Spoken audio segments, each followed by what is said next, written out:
Welcome, ladies and gentlemen, to yet another episode of the Split Screen Podcast.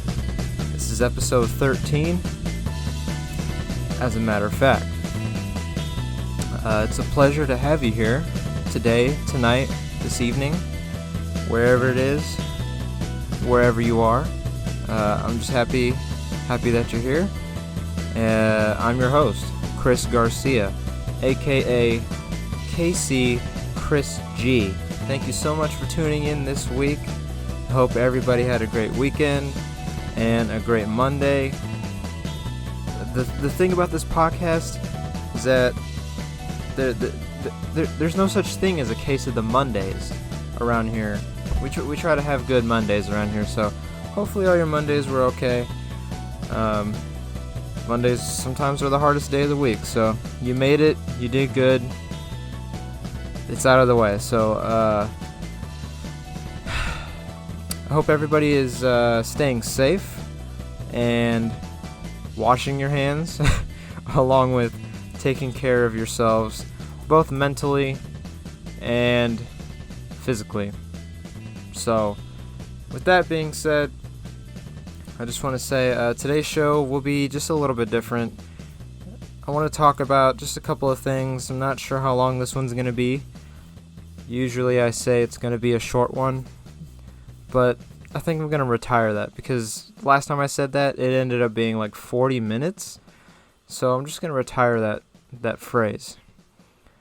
So instead, we're going to say we're not sure how long it's going to be. So hopefully you stick around to the end.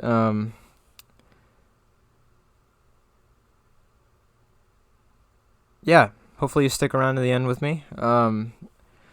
This one's going to be different because I'm kind of experimenting a little bit. I've only done 12 other episodes. And, sometimes when you get started with new things, you need to try new things and learn not only what works best for you, but what you like to do the best, if that makes sense. So, but this isn't a podcast about life lessons, so let's just get into the show. We have an interesting slate. Let's go ahead. Oh, wait, my bad. As you hear my notes crackling in the back. Let me plug the socials real quick. You can follow the show. You can follow Split Screen Podcast on Twitter and Instagram and Facebook.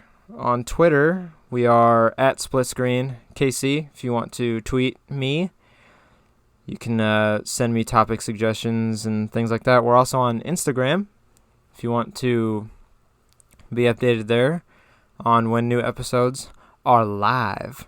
So both of those are SplitScreenKC if you want to follow me there. If you're on Facebook, you can follow the page there. It's Split Screen Podcast. So whatever social media platform you're on, give us a follow.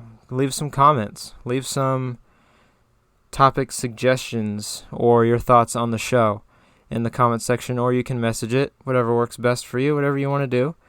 If you want to follow me personally, your humble host here, you can follow me on Instagram and Twitter. Both of those are KCCHRISG. So for some reason, if you want to know the nonsense that I tweet out, feel free to follow me there. If you want to, for some reason, see what I look like, see what pictures I post, follow me on Instagram. I don't post there super often, but I do check it, so you can also send me messages there. So let's move on to Chris's slate for the evening. By the way, it's 11 o'clock at night on September 13th. I just got done watching the Ravens-Raiders game. Holy cow, what a game. I hate the Raiders, though. I'm kind of disappointed they won. But that just shows you that I wanted to see them lose so bad that I waited till the game was over. It went... Never mind. Forget it. It's late. So, anyway, Chris's slate. So, I want to discuss, and this is going to be... I don't know if I should do this or not, but I want to discuss an article that was posted to Kotaku about Far Cry 6. It was pretty cringe. And then I just want to quickly go over the fact that GTA 5's or Grand Theft Auto 5's next gen trailer on YouTube is just getting pummeled, plus some other little tiny bits of discussion. So stay around, stay tuned, stick around. That's what I meant to say. Stay tuned, stick around, and let's just get into it. So I just wanted to briefly talk about this article that was posted on Kotaku's website that was written by Ethan Gotch. I don't know what it is. Sorry for the mispronunciation. But it's about Far Cry 6 previews. And the only reason I'm discussing this is because I don't know. It's just annoying. Okay, it's more annoying than anything.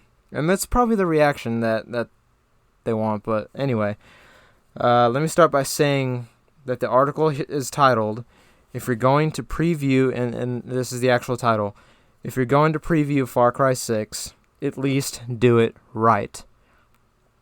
So I guess this guy's the end-all be-all of game previews, and he does it right every single time.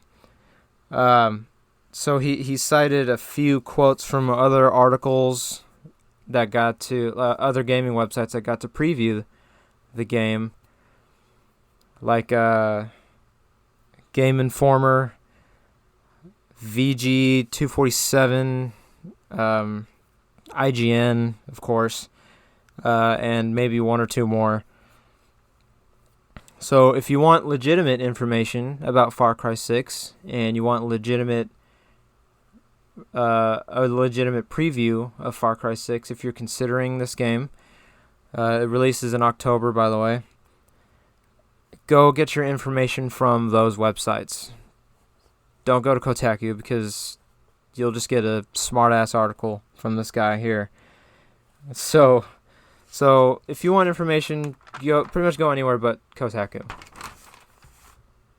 So this and after that, the article just gets hilarious. He states that, and this is why it's funny.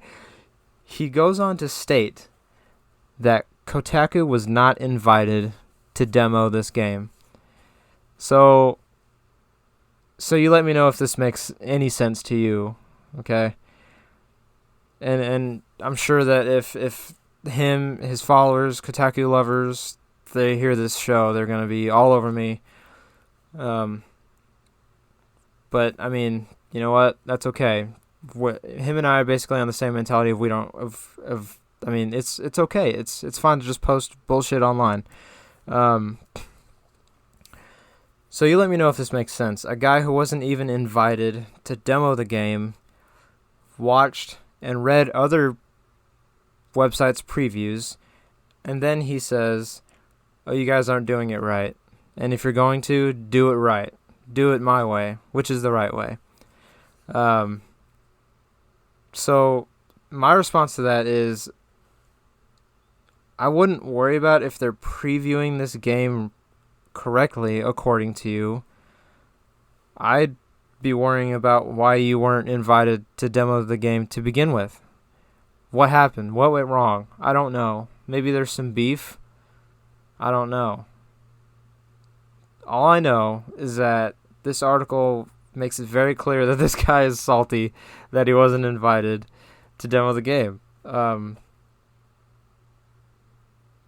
But you know what? It probably would have been a great preview because he only does it the right way. So it's a shame that we don't get to see this in the right way. I mean, besides that, who's to say exactly what is, quote unquote, the right way? Oh, voice crack. The right way to preview a game anyway, right? Especially from someone, I'm going to keep bringing this up, that wasn't invited to demo the game. This right here, people, is the state of journalism. And it's not even just video game journalism and tech journalism. This is journalism as a whole. For tech, for games, for sports, politics, you name it. This is how it is. Whoever is writing the article is the definitive version of what is, what should be, and what should always be. Just so if you want things, if you want to see the world in your way, just be a journalist. That's all I'm saying. And he also has to bring up the point, and this is also hilarious to me. He also brings up the point that this game, which is set in Cuba, was quote created by Canadian studios under the umbrella of a French company, end quote. So what exactly is he saying here?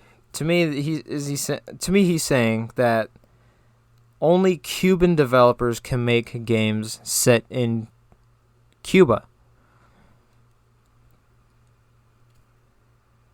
I don't think that's ever been the case. And I don't think that should be the case.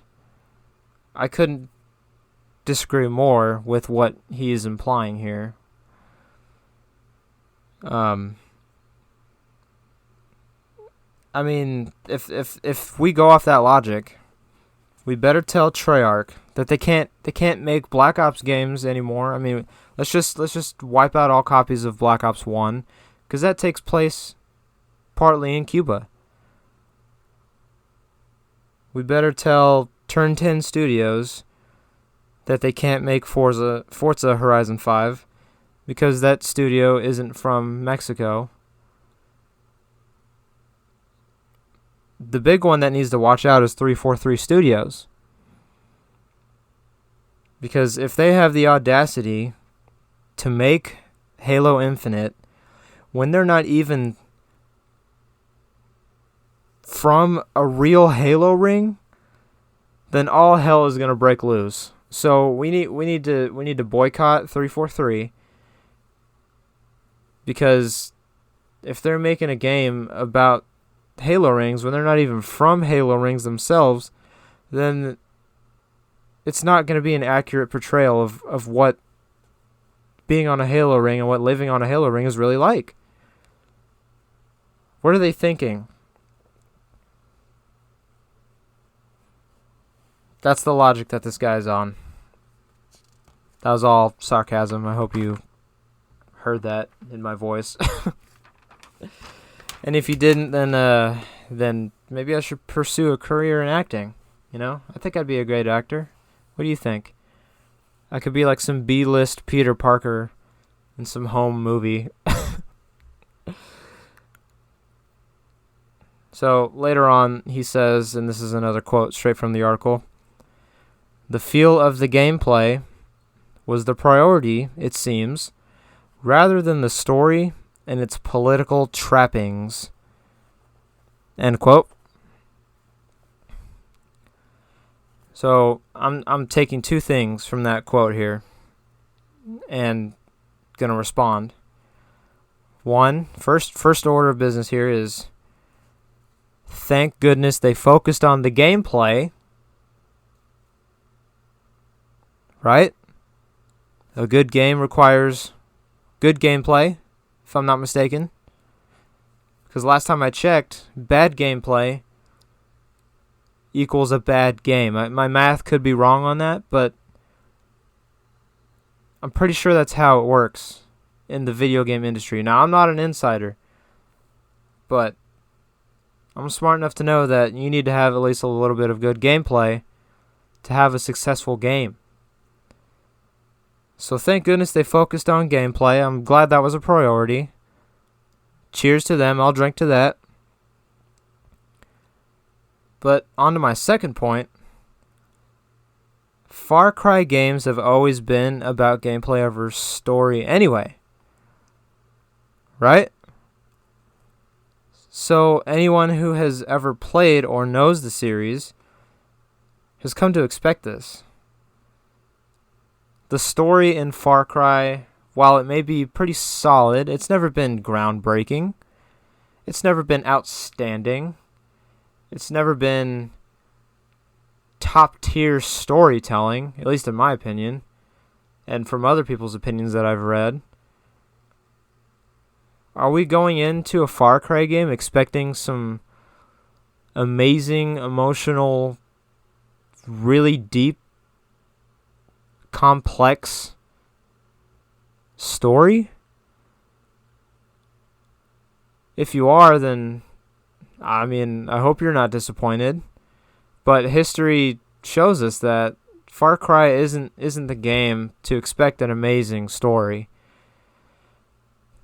I believe it's about a Cuban revolution.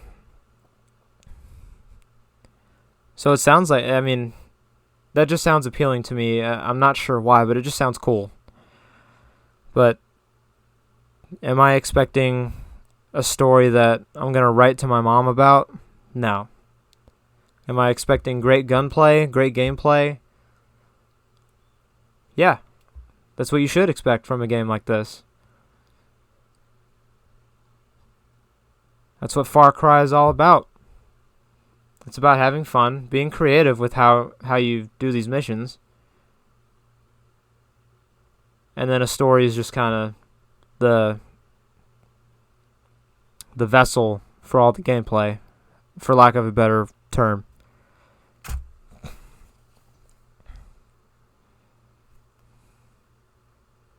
The article moves on, and this is where it gets really, really cringe. So, if you're... Honestly, I was kind of getting secondhand embarrassment from reading this. The article moves on to bring up how some previews ignored or opted not to mention certain allegations in Ubisoft Studios.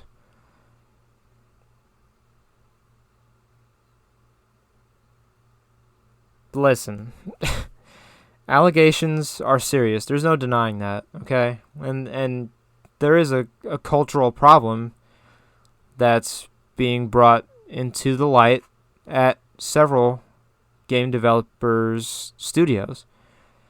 And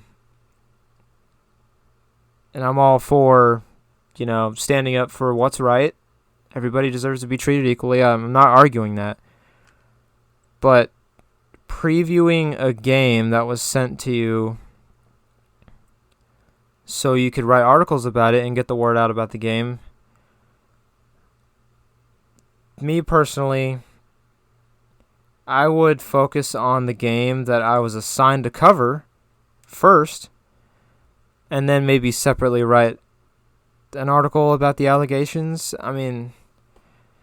Should that be necessary, right?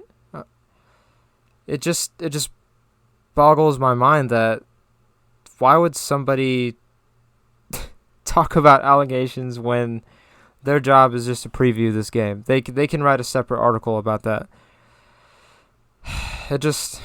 I get it. You want what's right, and I agree with you, but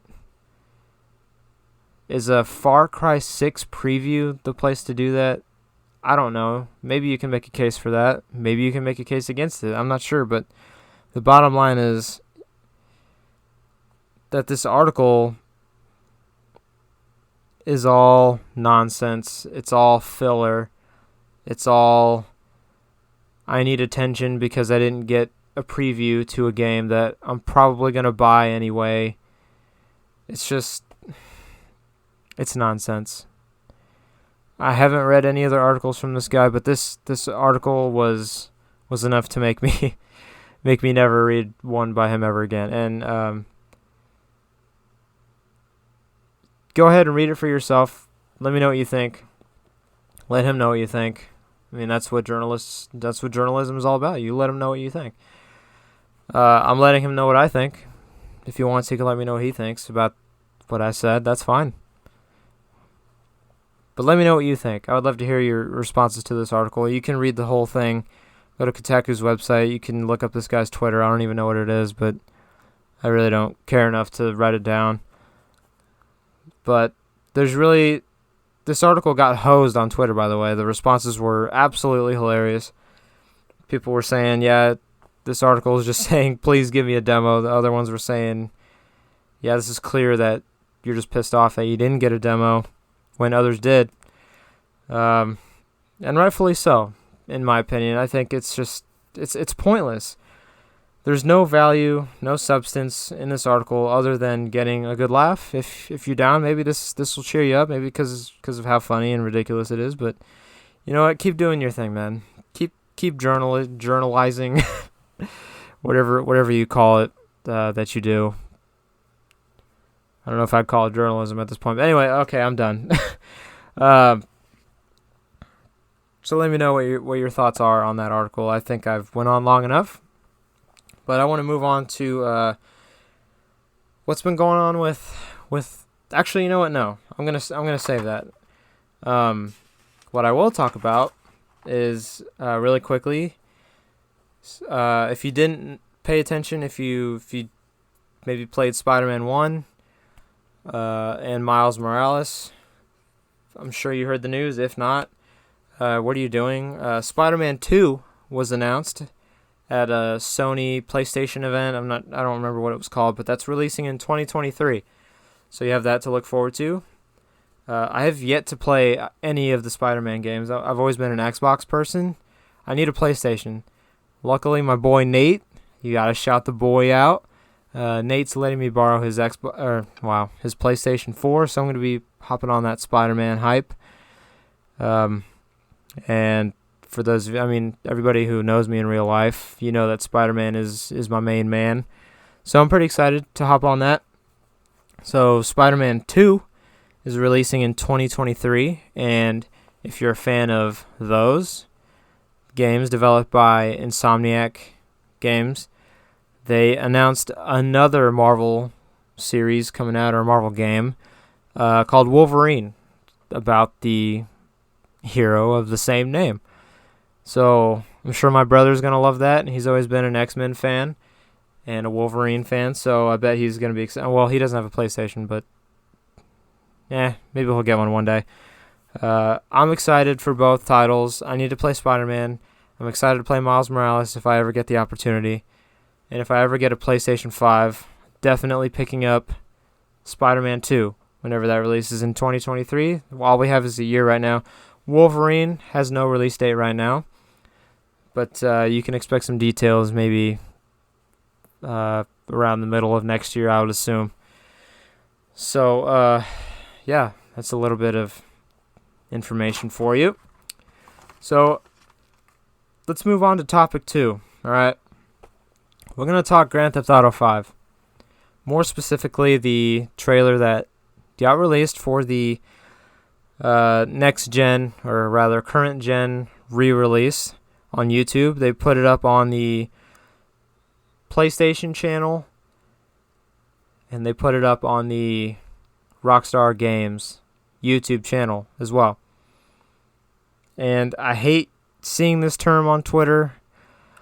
I hate using this term. I try not to, but it's the definition of getting ratioed. What's going on here, guys? I have no other words for it, honestly.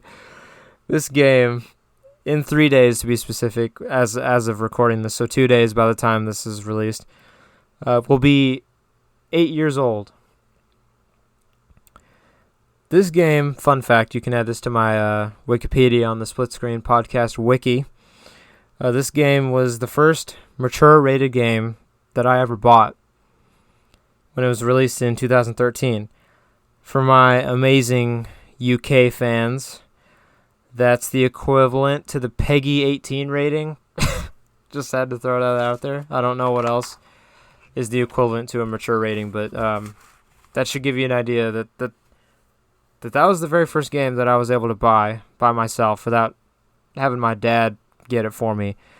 So people are pissed, man. It came out on the 360/PS3. It came out a little over a year later on the last generation consoles, the Xbox One and PlayStation 4 in 2014. And then in 2015, I believe it came out on PC. It took a while to come out on PC, honestly.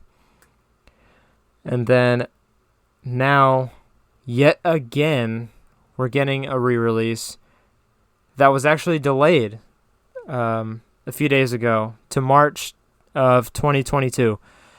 How you delay a re-release, I have no idea. I don't know what went wrong. But nobody asked for this. Nobody asked for this. The trailer, okay, let me break it down for you here. The PlayStation YouTube channel, the trailer on the PlayStation YouTube channel has 24,000 likes and 110,000 dislikes. And on Rockstar's YouTube channel, 32,000 likes to 105 dislikes. What does that tell you? It tells you that nobody wants this shit. Nobody wants this game to be re-released again.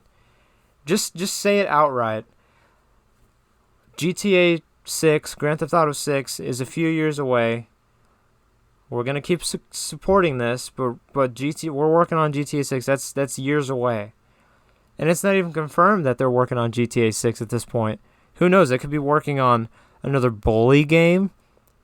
I don't think they would. I don't think they could get away with this anymore, but maybe a Manhunt 3? Maybe another Midnight Club? I highly doubt it, but you get what I'm saying. You catch my drift. Nothing is confirmed on the development of GTA 6. Nothing's been even announced. There's been rumors left and right, but nothing has been set in stone. So we have no idea what's on the horizon from Rockstar Games, other than yet another re-release, the third re-release for a game that came out 8 years ago. And people are mad because the trailer showed cutscenes from the campaign that basically, according to the comment section, this isn't even my words, that don't look any different than the Xbox One versions and the PlayStation 4 versions. So people aren't happy. People are not happy. I mean, this game is great. Don't get me wrong. It's a fantastic story, and I love playing it. But am I gonna buy this again? No. Especially if they keep putting it on Game Pass. Hell no. But I mean, I already have it. And I don't see anything from the trailer that will convince me to purchase this game again 8 years later. And maybe this is good for those who want to play it that haven't played it before, or those who just love to give Rockstar your money. But 99% of us know that this is just another cash grab by Rockstar and Take-Two Interactive, the parent company of Rockstar. I don't know if this is a Rockstar decision. I don't know if this is a Take-Two Interactive decision. Either way, it's not the right decision. It's just not. This isn't the way to do it. We all know that they're still making money, right? They're still selling copies of the game. They're making money off of GTA Online. But it's just not necessary for this game to be released, in my opinion. So here's another point. We have to keep in mind that we're still going to be waiting a while for GTA 6. And like I said before, I'm not supporting this release whatsoever, but you can't blame them for milking this cash cow as much as humanly possible due to, like I said, how much money they're still making. But I mean, it could be years till GTA 6 is released, so they got to keep us busy, at least probably in their minds. So, I mean, there was a 4-year time gap from San Andreas to Grand Theft Auto 4, and then we waited 5 years from Grand Theft Auto 4 to 5. But keep this in mind. We waited 8 years for Red Dead Redemption 2 after the first one, and we're at the longest period now. We're there. This is the longest we've ever waited for a sequel from Rockstar Games, and nothing has been announced. Nothing new. So, I mean, you can make an argument that we should be close, but you can also make an argument that we could be very, very far off. There's rumors that 2025 is the release date for that. I don't know if I believe anything. I don't really believe anything when it comes to rumors about this game, because, it's always, my uncle works at Rockstar Games, and he said this game's coming out in 2023 with a surprise trailer dropping on April Fools. So, GTA 6 is probably going to be a massive game. And maybe 8 years, 9, 10 years is going to be justified when the game is released. Maybe 15 years is going to be... Just think of it this way. We waited 15 years for Psychonauts 2. So, we're halfway. We're halfway through this wait, people. And I hope you brought snacks, because it's gonna be a lot longer till we get this new game. It's gonna be so much bigger, I assume. Not only story-wise, but in the literal size of the map. It's probably gonna be massive. And with the expectations that people have for this game, it wouldn't surprise me if they delayed it so they can live up to this incredibly high bar that we set for this unannounced game that we just release a new rumor every other week about, with no confirmation and no word about it at all. So what are your thoughts on this? Are you part of the Ratio gang?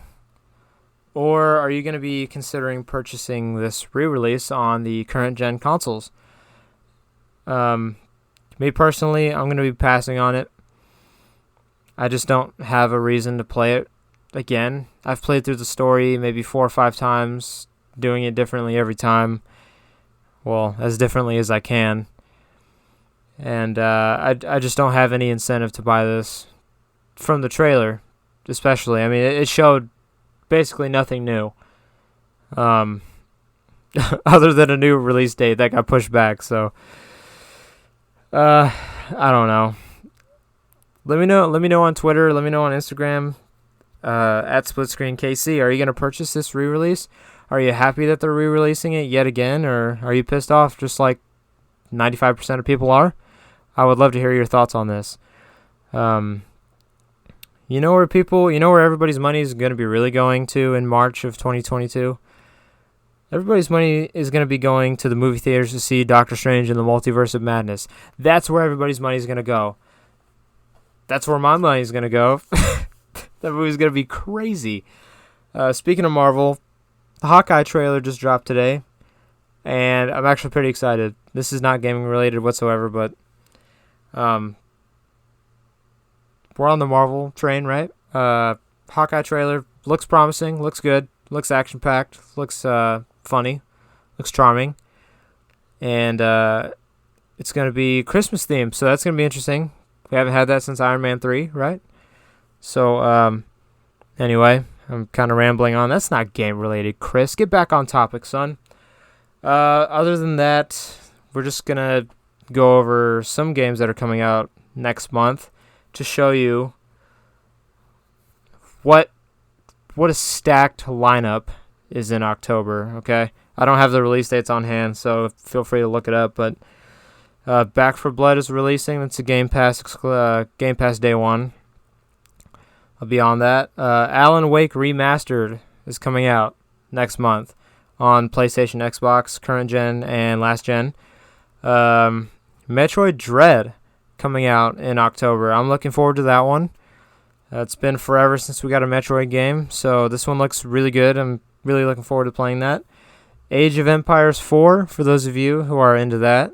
I'm interested in at least checking the game out. Battlefield 2042, that's a huge one. Big game coming out in October. Probably the premier game coming out in October. So I know a lot of people are going to be getting that day 1. I'm probably going to wait just a little bit just to see what it's like. I like Battlefield. I have no problem with this. I'm just probably going to be super busy with other games. And Far Cry 6, which, by the way, Kotaku was not invited to demo that, just so you know. is also releasing in October. So October is looking pretty stacked. It's looking pretty thick for the gaming industry, for us gaming fans. There's something for everybody here. We have platformers, we have zombie shoot-em-ups, we have large-scale multiplayer, we have Age of Empires, whatever the hell that's going to be. We have a little bit of horror mixed in. It's going to be a good month. It's going to be a good holiday season. We have a lot more games coming out still this year. But those are the releases for October. And for you PlayStation listeners, Deathloop releases today as of the podcast coming out. And it's getting rave reviews. I've seen 10 out of 10s, 9 out of 10s. And I haven't even heard of this game until yesterday. So that's very surprising. It's coming out on PlayStation only. But there's good news for you Xbox and Game Pass and PC players here. It will almost certainly be released on Xbox Game Pass along with Xbox consoles and PC due to it being published by Bethesda, which was purchased by Microsoft recently. I think it was this year. So it's not a matter of if this game's going to be coming to Xbox. It's going to be when it's coming to Xbox. So be on the lookout for gameplay of that because they said it's an amazing game. I will for sure be watching gameplay of that tomorrow. And the last thing I wanted to go over just very, very quickly is the GameCube turns 20 years old today. This console is almost old enough to buy alcohol. That's crazy. It was released in 2001, if you didn't want to do the math. And I was only 5 years old when that console came out. So thanks, Nintendo, for releasing such an epic console. Many, many great games on there. Sonic Adventure 2, I remember playing on there. Can't forget Smash Brothers. We had Super Mario Sunshine, Star Fox Assault, Star Fox Adventures. I remember really, really wanting for Christmas a peripheral that was released there where you could plug in your Game Boy games and play it on your big screen TV. I never got it, but it was mind-blowing at the time. Super Monkey Ball was on there. We had Metroid Prime Echoes released on there. There were so many great games that was released on the GameCube. Turok Evolution, I know that game wasn't the best, but growing up, that game was the shit to me. So, what memories do you have with the GameCube? I'd love to hear that as well on Twitter. You can tweet me at KCCHRISG. You can tweet the show at SplitScreenKC.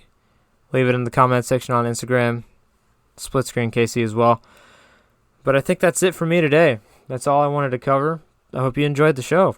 I had fun making the show. I've been listening to a lot of other gaming podcasts recently, and just listening to them makes me want to make my own episodes, even more than I already do. So for all of you podcasts that maybe listen to the show, feel free to reach out. I'd love to be on the show with you. But it's a blast making this show, and I hope you enjoy it just as much as I do. And for those of you, I say it every single week, and I mean it more every single week the more I say it. Thank you for your support. Thank you for your love. Thank you for sharing. Thank you for listening. It means the world to me. You guys mean the world to me. You guys mean so much. And you guys keep me going. So I think that's it for me. I think I'm going to edit this really quickly and then get my ass to sleep because I got to get to work in the morning. So, yeah, I'm out of here. Stay safe. Take care of yourselves. Take care of each other. Wash your hands. And go Chiefs. Football season's here, people. Go Chiefs. Patrick Mahomes, Travis. If you ever want to be on the show, if anybody from the show wants to, hell, I'll have Andy Reid. I'll have Tyrann Mathieu. I'll have former players. I'll have, you know what? I'm done there. Okay. Anyway, I love you guys so much. And I hope to see you guys in the next episode. Thanks for tuning in. And I'll see you in the next episode.